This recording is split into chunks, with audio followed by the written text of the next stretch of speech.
चलो चंदा, देखो ना कितनी देर हो गई, 10:30 बजने वाले हैं। माँ बाबूजी सो गए तो दरवाजा खुलने में भी दिक्कत होगी। संचित घड़ी की ओर देखकर बोला। पति के मुंह से ये बात सुनते ही चंदा का चेहरा उतर गया। हमेशा यही होता था, जब भी चंदा के मायके में कोई कार्यक्रम होता, सुबह से तो भेज देता संचित चंदा को मायके, लेकिन उसे रात में बिल्कुल भी वहां नहीं रुकने देता।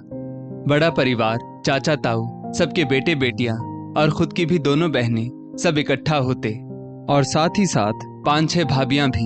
काफी बड़ा संयुक्त परिवार। हर महीने कोई ना कोई उत्सव होता ही रहता। चंदा का बड़ा मन करता कि वो भी रात में सबके साथ बैठकर ठहाके लगाए, मस्ती करे, लेकिन संचित को पता नहीं क्या, जहां 10 बजते बस घर वापस जाने की धुन सवार हो जाती। और ऐसा भी नहीं कि घर अकेला हो, क्योंकि घर पर मम्मी पापा भी साथ ही रहते थे।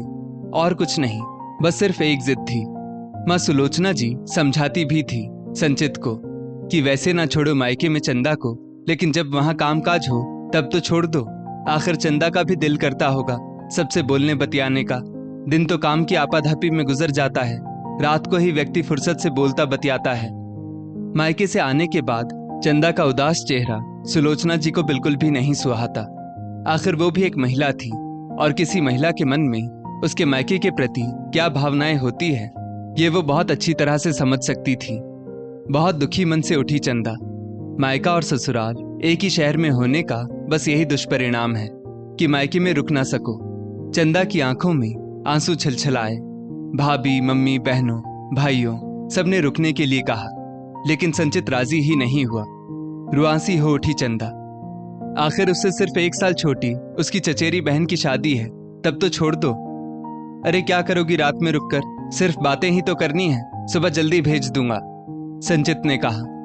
और चंदा बहुत ही बुझे मन से बाहर आ गई और मोटरसाइकिल पर बैठकर पहुंच गई ससुराल। तुम फिर चंदा को वापस ले आए। मैंने मना किया था, कम से कम उसको उसकी बहन की शादी में तो रुक लेने देते। पता नहीं इस लड़के की बुद्धि में क्या शुमार है। चंदा का उतरा हुआ चेहरा देखकर सुलोचना जी भी दुखी हो गई। आखिर वो भी 2 बेटियों की माँ जो थी। क्या माँ, आप भी शुरू हो गई? उन लोगों से कह आया हूं कि सुबह जल्दी भेज दूंगा। संचित झल्ला उठा। चंदा की शादी को अभी सिर्फ 1 साल ही हुआ था। सिर्फ एक बार पगफेरे में ही 1 दिन के लिए वो अपने मायके रुकी थी, और उसके बाद तो संचित ने कभी छोड़ा ही नहीं। वो भी संचित की खुशी के लिए वापस चली आती, लेकिन जब मायके में सब लोग एक साथ इकट्ठा होते तब वो बहुत उदास हो जाती। इस बार जब संचित की शादी की सालगिरह पड़ी तो सुलोचना जी ने दोनों ही बेटियों को बुलाया और उन लोगों से मिलकर कुछ सांठ-गांठ कर ली। जब कार्यक्रम निपट गया तो दोनों बहनें अपने अपने बैग लेकर वापस जाने लगी। दीदी, ये बैग लेकर आप कहाँ जा रही हैं? हम लोग वापस जा रहे हैं। वापस जा रहे से क्या मतलब? मैं अभी बिल्कुल नहीं जाने दूंगा आप लोगों को। आपको तो पता ही है कि हम लोग रात में ही कायदे से बैठकर बातचीत कर पाते हैं। आप कब आई और कब चली गई पता ही नहीं चलेगा। क्या बताऊं, तुम्हारे जीजा जी इसी शर्त पर लाए थे कि रात को ही वापस निकल लोगी। जब हमने हामी भरी वो तभी आने को तैयार हुए। हाँ हाँ बिल्कुल, हम लोगों को रात में ही वापस जाना है। क्या करेंगी ये लोग रुककर? तुम्हारा कार्यक्रम तो अच्छी तरह से निपट गया ना? दोनों जीजा जी भी पीछे से बोले। जीजा जी, ऐसे तो बिल्कुल भी नहीं अच्छा लगेगा। कहीं बहन बेटियां इस तरह रात में वापस जाती हैं। क्यों, तुम भी तो किसी की बेटी को रात में ही बुला लाते हो, उसको उसके मायके में नहीं रुकने देते। उसके भी तो मायके वालों को बुरा लगता होगा। कैसे बुझे मन से बेचारी वापस आती है, देखकर मुझे बुरा लगता है। अभी जब तक बच्चे नहीं हैं तब तक ही रुक लेगी।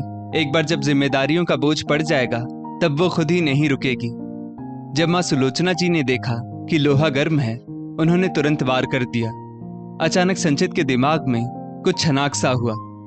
कह तो माँ बिल्कुल सही रही है। सचमुच उन लोगों को मेरी जरा सी जिद कितनी बुरी लगती होगी, जैसे मुझे बुरी लग रही है। आखिर उसकी शादी को अभी वक्त ही कितना हुआ है, सिर्फ 1 साल। और अब जब अपने पर पड़ी तो मुझे सब समझ में आ गया। अच्छा माँ, अब मैं समझा, ये सब आपकी ही बनाई हुई योजना है मुझे सही राह पर लाने के लिए। लेकिन दीदी लोगों के इस तरह जाने से मुझे सचमुच बहुत बुरा लग रहा था। प्लीज चंदा, मुझे माफ कर दो। अब से तुम जब भी चाहो तब मायके में रुक सकती हो। मैं तुम्हारे साथ जबरदस्ती नहीं करूंगा। संचित चंदा का चेहरा निहारते हुए बोला। बहुत बहुत धन्यवाद मम्मी जी, और चंदा प्रफुल्लित होकर सुलोचना जी के पैरों में झुकने लगी। सुलोचना जी ने चंदा को उठाकर अपने सीने से लगा लिया। बेटा, इसमें धन्यवाद की कोई बात नहीं।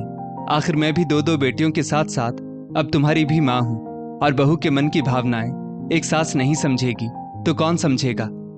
तभी संचित की दोनों बहनों ने हंसते हुए अपने अपने बैग वापस लाकर रख दिए और खिलखिलाती हुई अंदर वापस आ गई, क्योंकि वो लोग तो वापस जा ही नहीं रही थी। ये तो सिर्फ संचित को सीख देने की योजना का ही प्रारूप था। दोस्तों, इस स्टोरी को लेकर आपकी क्या राय है, नीचे कमेंट करके जरूर बताइएगा। और ऐसी ही और भी बेहतरीन वीडियोस के लिए हमारा पेज जरूर फॉलो करें। धन्यवाद।